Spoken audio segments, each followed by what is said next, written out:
우리는 지난주 앞선 본문의 말씀을 통해서 예수님이 자신을 따르는 수많은 사람들을 향해서 누구든지 자기 십자가를 지고 나를 따르는 자이어야 참된 성도, 참된 제자가 된다 하는 말씀을 살폈습니다. 여러분, 자기 십자가를 지고 주님을 따른다는 게 다른 말로 간단히 말하면 뭐죠? 우리 지난 주간에 한마디로 함께 나눈 말씀의 메시지는 자기를 부인하는 삶입니다. 자기를 부인하는 삶을 살아야 인생 망대를 온전히 세울 수 있고 영적 싸움을 승리할 수 있다 하는 말씀을 함께 살폈습니다. 망대의 비유도 전쟁 비유도 계산하라는 것이었죠. 계산해 보아야 된다. 여러분, 자기를 부인하고 주님을 따라야, 다시 말해서 내 마음으로가 아니라 내 뜻으로가 아니라 내 힘으로가 아니라 주님의 마음을 품고 주의 뜻을 따라 주의 능력을 힘입어 살아야 인생 망대를 짓는 일에 있어서 하다가 중단하지 않는 거예요. 그렇지 않습니까? 내 힘으로 인생 망대를, 인생 건축물을 세운다고 할 때 내 힘으로 온전하게 세울 수 있는 인생이 있습니까? 영적 싸움에서 승리할 수 있는 인생 누가 있습니까? 그러므로 예수님은 아주 복된 말씀을 지난주에 비유를 통해서 말씀해 주셨습니다. 자기를 부인하고 자기 십자가 지고 주님을 따라야 진정한 인생의 망대를 제대로 완공할 수 있고 영적 싸움에서 승리할 수 있다, 이 말씀을 하셨습니다. 그리고는 그 말씀을 하면 마지막에 이런 말씀을 덧붙였어요. 들을 귀 있는 자들은 들을지어다. 14장 35절에 들을 귀 있는 자들은 들을지어다. 이게 무슨 말씀입니까? 들을 귀가 무엇입니까? 여러분, 이 들을 귀는 우리의 육체의 귀가 아니고 마음의 귀인 것입니다. 비유하자면 여기 앉아서 지금 설교 듣는, 단순히 설교를 듣는 그것으로가 아니라 마음의 귀로 듣고 깨닫고 그렇게 살기로 결심하고 애쓰는 그 사람이 들을 귀 있는 자로서 말씀을 듣는 것입니다. 오늘 본문은 그렇게 들을 귀를 가지고 예수님의 말씀을 듣고자 하는, 그래서 주님께 가까이 나온 사람들로부터 말씀이 시작되고 있습니다. 1절 2절 말씀을 같이 읽어보십시다. 시작. 모든 세리와 죄인들이 말씀을 들으러 가까이 나오니. 여러분, 여기서 들을 귀를 가지고 예수님의 말씀을 듣기 위해서 예수님께 가까이 나온 세리와 죄인들은 어떤 사람들입니까? 세리는 우리가 잘 아다시피 당시 이스라엘을 압제하던 로마를 위해서 유대인임에도 불구하고 유대인들로부터 세금을 걷어서 로마 정권에 바쳤던, 그래서 유대 사람들로부터 배신자라고 하는 낙인이 찍힌, 매국노라고 하는 낙인이 찍힌 사람이었습니다. 그래서 모든 유대인들로부터 왕따를 당하면서 회당 모임에도 참여할 수 없는 사람, 그 사람이 세리입니다.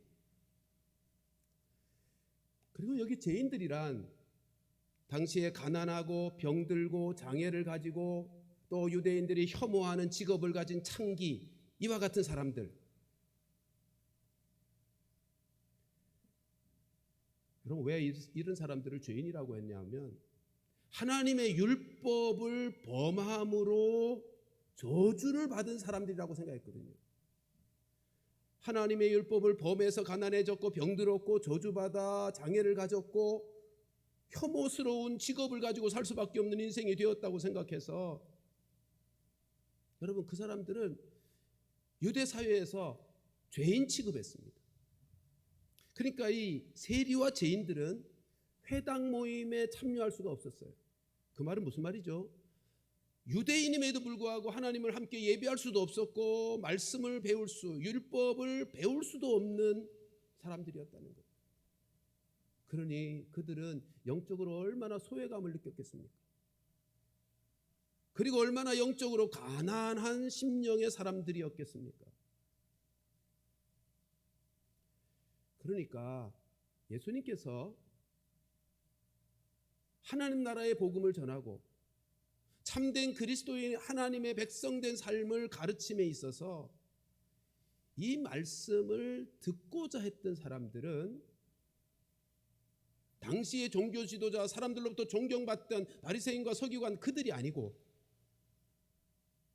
사람들로부터 멸시받고 무시받던 세리와 죄인과 같은 사람들이었다 하는 것입니다.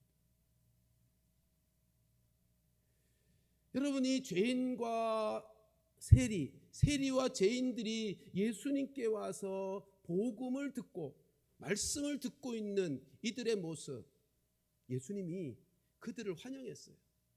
그들로 인해서 기뻐했어요. 그리고 오늘 본문에 보면 그들과 함께 식사 교제를 나누고 있었다고요. 그 모습을 바라봤던 바리새인들과 서기관들이 예수님의 그와 같은 행동을 못마땅하게 여깁니다. 그래서 오늘 본문에 그들을 바라보면서 수군거렸다고 되어 있어요. 바리새인과 서기관들이 수군거렸다, 욕하고 멸시하는 말들을, 비난하는 말들을 쏟아내었다는 것이에요. 여러분, 왜 바리새인들은 이렇게 예수님을 싫어했을까요? 왜 그들 죄인들과 세리들을 영접하고 기뻐하며 함께 식사를 나누는 그 모습을, 그 행동을 보면서 왜 바리새인들과 서기관들은 그렇게 못마땅하게 여기며 예수님을 싫어했을까요? 그것은 바리새인들의 신앙관이 어떠한가를 살피면 쉽게 이해가 됩니다. 여러분, 당시 바리새인들은 우리가 잘 아는 것처럼 율법을 철저하게 잘 지키면, 하나님의 마음은 상관없이 율법만 철저하게 잘 지키면 구원을 받는다고 하는 엉터리 구원관을 가지고 있었어요. 그리고 또 하나, 그들에게 죄라고 하는 것은 율법을 지키지 않는 것이 죄였어요. 그리고 현실의 삶에 성실하지 못하고 충성되지 못한 삶을 죄라고 여겼어요. 여러분, 그 당시 바리새인들은요, 그 당시 유대인들은요, 원죄를 믿지 않았어요. 아담과 하와가 죄를 지었다는 것은, 불순종했다는 것은 알면서도 그 아담과 하와가 범한 죄가 모든 인류에게 미쳐서 죄인으로 출생하고 죄인으로 산다고 하는 이 원죄 의식이 없었어요. 그들에게 죄는 단순히 율법을 지키지 않는 것과 자기의 하나님이 주어진 삶에 성실하고 충성스럽지 못한 삶을 죄라고 여겼다고요. 근데 성경은 분명히 말씀하잖아요. 모든 사람들이 죄인이라고, 의인은 하나도 없다고.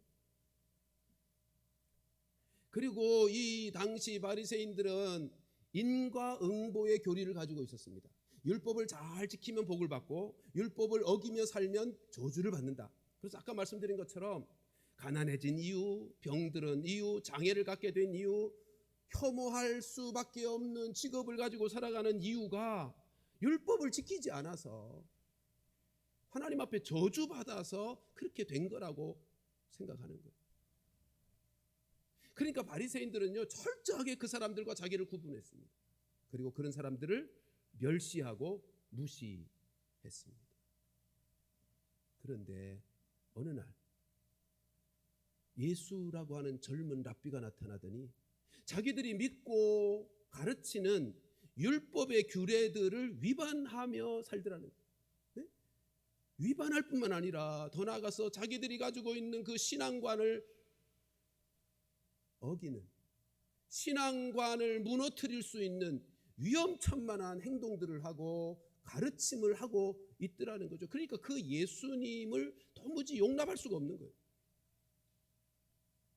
거기다가 죄인이라고 하나님의 저주받은 그 무리들, 세리와 죄인들과 함께 식사 교제까지 나누니까, 여러분, 그 당시는요, 식사를 함께 한다는 것은 단순히 교제를 나눈다는 의미 이상 같은 부류, 동류라고 하는 것을 인정하는 행위입니다.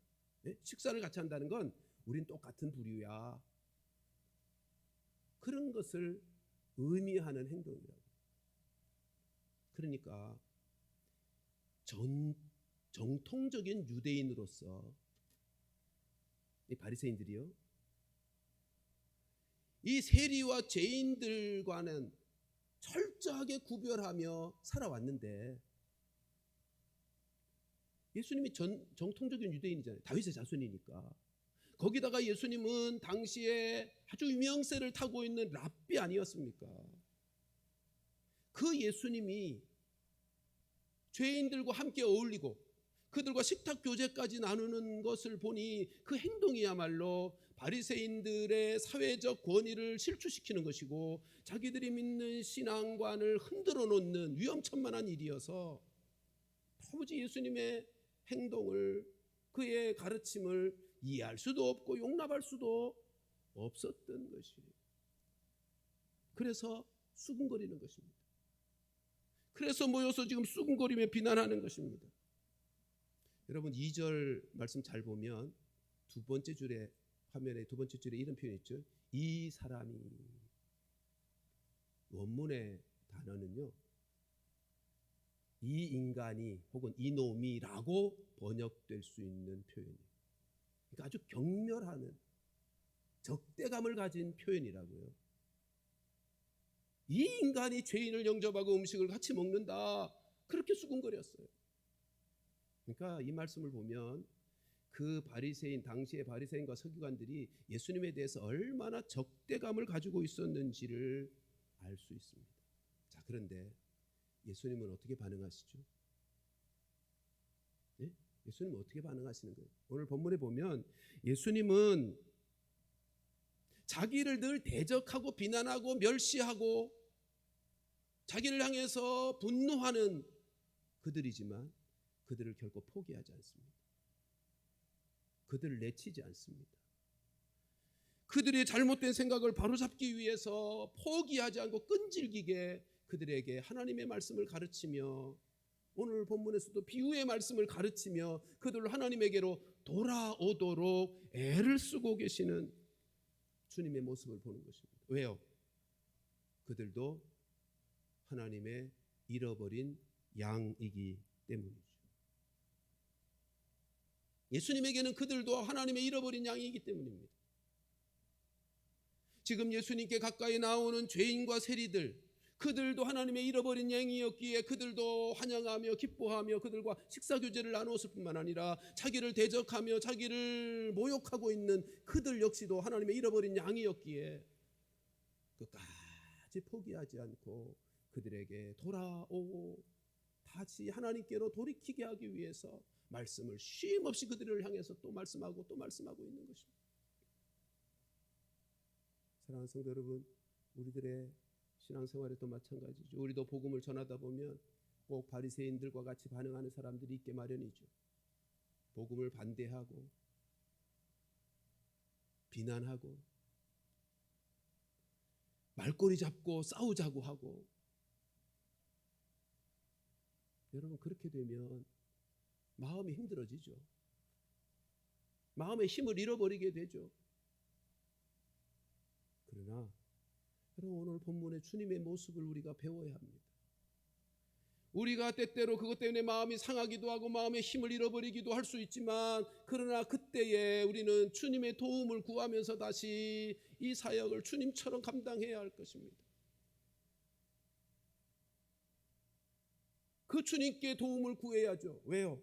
주님이 이 땅에 계시면서 그런 일들을 수도 없이 경험하셔서 그것이 얼마나 쉽지 않고 우리의 마음을 힘들게 하는지도 아시고, 그러나 어떻게 해야 될지도 주님이 친히 본을 보여주셨고 그 은혜와 능력을 우리 가운데 부어주실 수 있는 분이시거든요. 그러니까 우리가 복음을 전할 때에 혹시 이와 비슷한 반응, 이와 같은 류의 적대감을 가진 사람들의 반응이 있을지라도 여러분 포기하지 마십시다. 그것이 가족 중에서도 있을 수 있고 친구 중에 있을 수도 있고 직장 동료일 수도 있는데 포기하지 말고, 예수님처럼 포기하지 말고 힘들 때마다 주의 도우심을 구하자고요. 그 경험, 그 마음을 다 아시는 주님께서 우리에게 새 힘을 주시고 그것을 감당할 지혜와 능력을 덧입혀 주실 것입니다. 뿐만 아니라 우리가 그렇게 그 어려움들을, 때로는 그것이 핍박일 수도 있는데, 미움일 수도 있는데, 그것을 감당하며 포기하지 않고 복음의 선한 싸움을 싸우면 하나님께서 하늘에서 큰 상을 주시겠다고 약속하고 있습니다. 마태복음 5장 12절 말씀 같이 읽어보실까요? 시작. 기뻐하고 즐거워하라. 하늘에서 너희의 상이 큼이라. 너희 전에 있던 선지자들도 이같이 박해하였느니라. 예, 때로는 핍박을 받는 어려움들이 있을 수 있어요. 오늘 본문에 주님이 그렇게 하셨던 것처럼 우리도 본받아서, 아니 그 주님의 도우심을 힘입어서, 여러분 우리 모두가 다 복음을 전하여서 그 생명을 살려내는 그 일을, 우리 하나님이 기뻐하시는 그 일을 감당하여 하늘의 상이, 하늘에서 우리를 위하여 준비된 상이 큰 복된 인생들이 다 될 수 있기를 주님의 이름으로 축원합니다.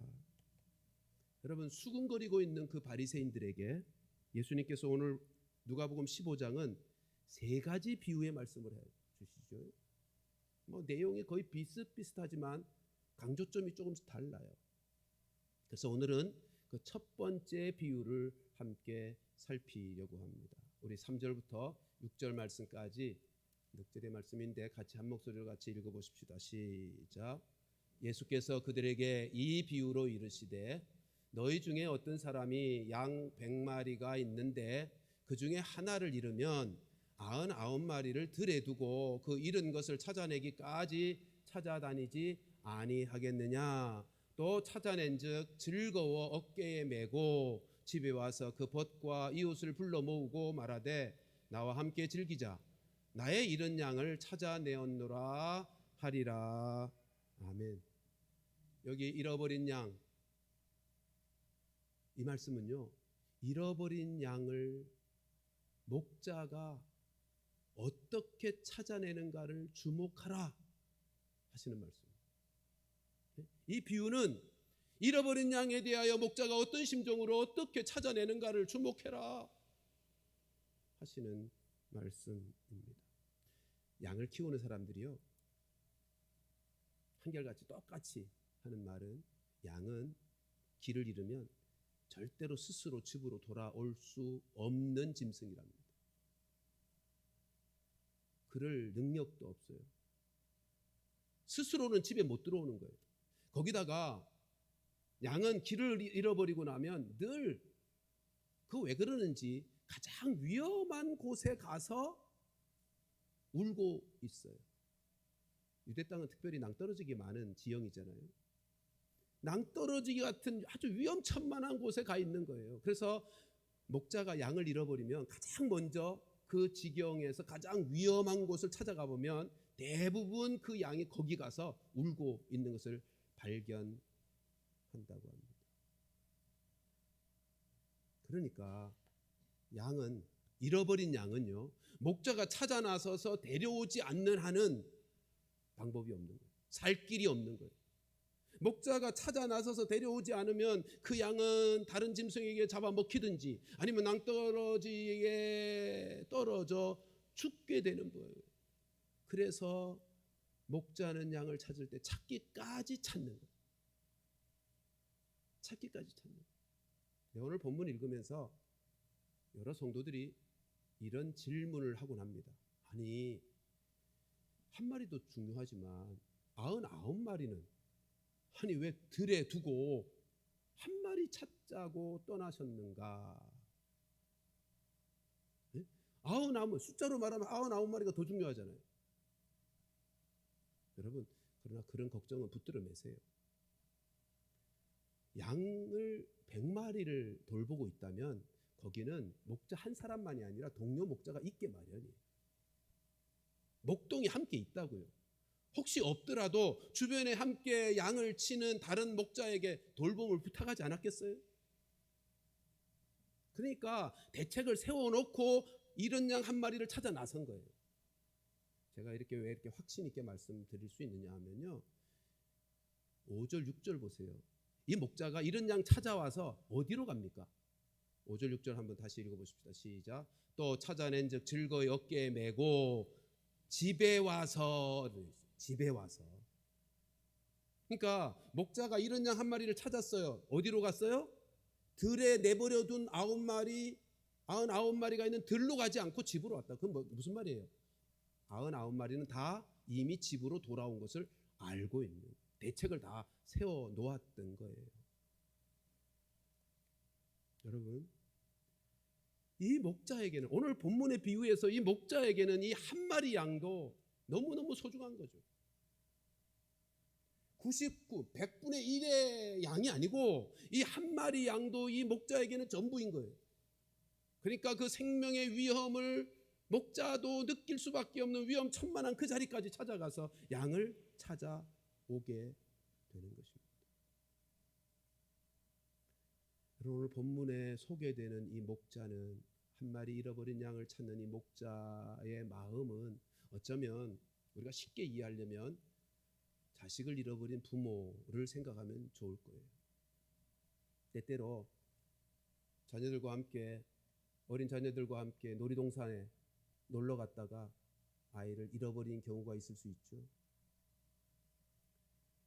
아이를 잃어버린 부모의 심정이 어떠하겠습니까? 여러분, 아이를 잃어버리고 나면 부모의 마음속에는 다른 건 아무것도 생각나지 않아요. 그 아이 찾는 일에만 마음이 쓰이는 거죠. 그 아이 하나를 찾겠다는 마음이 전부여서 이리 뛰고 저리 뛰면서 아이를 찾아 나설 것입니다. 신고 있는 신발이, 그 슬리퍼가 어디서 벗어졌는지도 알지 못한 채 그저 아이 찾자고 하는 일념으로 찾을 때까지 찾지 않겠습니까? 자기 자식을 잃어버린 부모는 결코 찾는 일을 포기하지 않을 것입니다. 포기가 뭐예요? 그의 마음과 몸은 그 아이를 찾기까지 쉬지 않을 것입니다. 혹 자기 집에 그 아이 외에도 10아이가 있다 할지라도 그 아이는 포기할 수 없는 것입니다. 왜요? 부모에게는요, 자식 하나하나가 10이어도 그 하나하나가 전부거든요. 전체거든요. 찾을 수만 있다면, 잃어버린 자식 부모는 찾을 수만 있다면 어디를 못 가며 무슨 일을 못 가며 무엇이 아깝겠습니까? 자식을 잃어버렸던 그 부모가 찾고 찾다가 저기서 웅크려 울고 있는 자기 아이를 발견했다면 어떻게 하겠어요?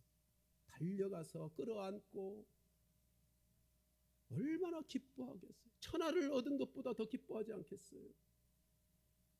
엄마를 찾다가 지쳐서 콧물 눈물 범벅이 되어 꾀죄죄해 있는 그 아이 들쳐 업고 집으로 돌아오는 걸음은 여러분, 날개를 단 듯한 가벼운 걸음이 되지 않겠는가 말이에요.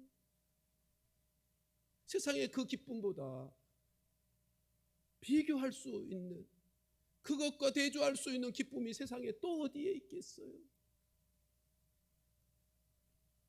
그래서 하나님은 오늘 본문 7절에서 잃어버린 영혼들을 찾아낸 그 일을 기뻐하시는 하나님의 기쁨의 말씀을 이렇게 말씀하고 있습니다. 우리 7절 말씀 같이 읽어보십시다. 시작. 내가 너에게 이르노니 이와 같이 죄인 한 사람이 회개하면 하늘에서는 회개할 것이 없는 의인 99으로 말미암아 기뻐하는 것보다 더하리라. 여기 죄인 한 사람이 회개하면이라는 말씀이 잃어버린 영혼을 되찾으면이라는 말씀이죠. 잃어버린 영혼을 되찾으며라고 하는 말씀이에요. 사실 성경은 우리 모두가 양이라고, 길을 잃은 양이라고 말씀하고 있잖아요. 이사야서 53장 6절 말씀 같이 읽어보십시다. 시작. 우리는 다 양 같아서 그릇 행하여 각기 제 길로 갔거늘 여호와께서는 우리 모두의 죄악을 그에게 담당시키셨도다. 아멘. 여러분, 우리 모두가 다 하나님 없이 내 힘으로 내가 하고 싶은 대로 인생을 살고 싶어서 하나님을 떠나버렸던, 각기 제 길로 갔던 양과 같은 인생들 아닙니까? 그런데 그를 우리를 구원해 주시기 위해서 하늘 높은 보좌 버리시고 낮고 천한 이 땅에 친히 우리를 찾아오신 거예요. 찾기까지 찾아내셔서 오늘 이 자리, 예배의 자리에 우리에 있게 하신 거예요. 고집스럽기 그지없는, 무지하기 그지없는 인생들인데 우리를 포기하지 아니하시고 찾고 찾으셔서 우리로 하나님을 믿고 의지하며 사는 하나님의 자녀 되게, 예수 그리스도의 십자가의 구속과 그 부활의 은혜를 믿게 하셨고 하나님의 자녀 되어 살아가는 축복의 인생이 되게 하셨단 말이죠. 이 얼마나 감사한 일이에요. 평생 감사하고 감격하며 살아갈 복된 은혜 아닙니까? 여러분, 잃어버렸던 양 다시 목자의 품에 돌아왔으면 그 목자의 품만이 그 양에게는 안전이며 평안이며 행복이듯이, 사랑하는 성도들이여, 우리를 찾아 당신의 품에 안아주신 이 은혜를 기억하고 감사하고 결코 주의 품을 떠나지 아니하는 이 주님의 품에서만 우리의 안전과 평안과 행복이 있을 것이니 주의 품을 떠나지 아니하는 귀한 성도들 되시기를 주님의 이름으로 축원합니다. 여러분, 오늘 본문에서 예수님은 잃어버렸던 영혼, 그 세리와 죄인들, 그들이 잃어버렸던 영혼들이기에 그들에게 우리 주님이 찾아오셔서 말씀을 전하셨고 그들을 환영하시며 그들로 기뻐하시며 그들과 함께 식탁의 교제를 나누셨어요. 근데 바리새인들은 어떻게 반응했다고요? 그것 때문에 수군거리고 그것 때문에 비방하고 욕하고. 그런데 예수님은요, 오늘 본문의 말씀대로 하면 바리새인들, 그 종교 지도자들이 잃어버린 하나님의 영혼들이 다시 돌아온 것을 함께 기뻐하기를 원하셨어요. 네? 함께 기뻐하기를 원하셨다고. 6절 말씀 우리 다시 한번 읽어보실까요? 시작. 집에 와서 그 벗과 이 옷을 불러 모으고 말하되 나와 함께 즐기자. 나의 이런 양을 찾아내었노라 하리라. 예수님은 이 비유를 통해서 바리새인과 서기관들이 잃어버린 양인 그 세리와 죄인들이 주 앞에 돌아와서 함께 먹고 마시는 그 즐거움에 함께 참여하기를 원했다고요.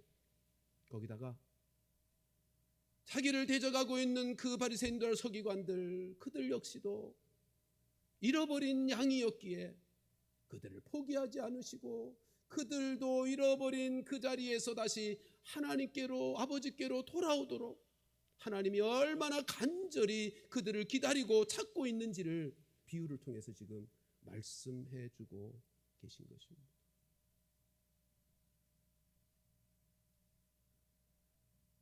여러분, 예수님이 이제는 오늘 본문을 통해서 우리에게 이렇게 말씀하고 있습니다. 너희도 잃어버린 영혼들, 하나님께서 그 잃어버린 영혼을 얼마나 간절히 찾고 있는지 그 하나님 아버지의 마음을 알기를 원한다. 그리고 하나님께서 그 영혼들을 찾아내어 함께 기뻐하는 그 기쁨의 잔치 자리에 너희도 함께 하기를 원한다. 지금 그 말씀을 우리에게 하고 계시는 거죠. 그러면 어떻게 주님께서 기뻐하시는, 잃어버린 영혼들을 되찾아 기뻐하시는 그 즐거움에 우리도 참여할 수 있을까요?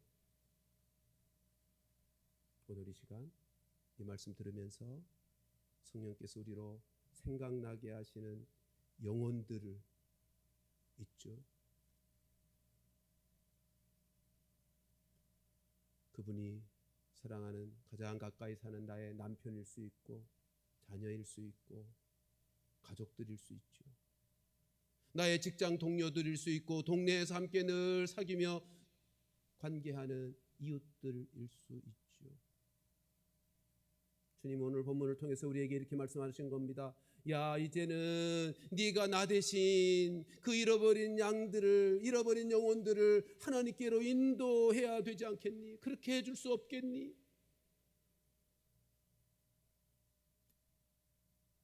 하나님이 얼마나 그 영혼들을 긍휼히 여기시며 불쌍히 여기시며 간절한 마음으로 찾고 계신데 네가 이제는 그 일을 위해서 나설 수 없겠니?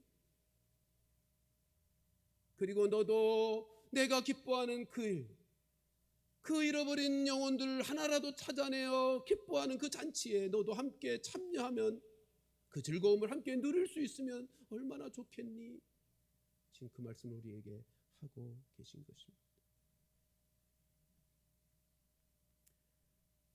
지난주 목요일부터 우리 교회가 다시 전도를 시작했습니다. 적지 않은 분들이 함께 모여 전도할 수 있어서 얼마나 감사한지. 그리고 2년 만에 전도 텐트를 쳐놓고 그렇게 전도하게 된 것에 감격에서 눈물이 난다고 말한 집사님이 계셔서 그 소식을 들으며 제 마음이 얼마나 감사하고 또 감격이 되는지. 여러분, 우리 하나님은요, 영혼을 살려내고 영혼을 구원하는 일에 우리가 희생하고 헌신하는 일을 그렇게 기뻐하실 수가 없는 거예요. 왜요? 그것 때문에 당신의 생명까지 내어주신 분이시잖아요. 영혼을 살리는 그 복음을 전하는 전도와 선교와 사역에 있어서 하나님은 가장 기뻐하시는 것이고요. 그리고 하나님의 즐거움에 참여할 수 있는 길인 거예요. 7월까지는 목요일 날만 하지만 이제 하반기부터는 화요팀, 수요팀, 목요팀, 토요팀 계속 다 정상적으로 우리가 전도 활동을 하게 될 터인데, 사랑하는 성도 여러분, 우리 모두가 다 힘써 복음 전하는 일에 우리 자신들을 내어드리십시다. 주께서 얼마나 한 영혼, 잃어버린 영혼들을 찾기 위한 간절한 마음을 가지고 애타게 기다리시고 또 찾고 계시는지.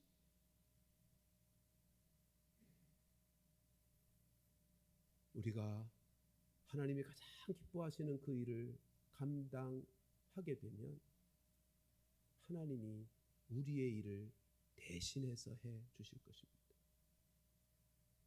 그건 하나님의 약속이에요.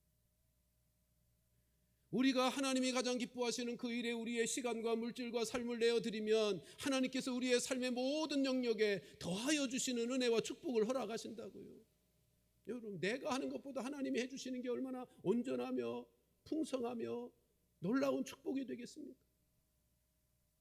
마태복음 6장 33절은 분명하게 말씀합니다. 같이 읽습니다. 시작.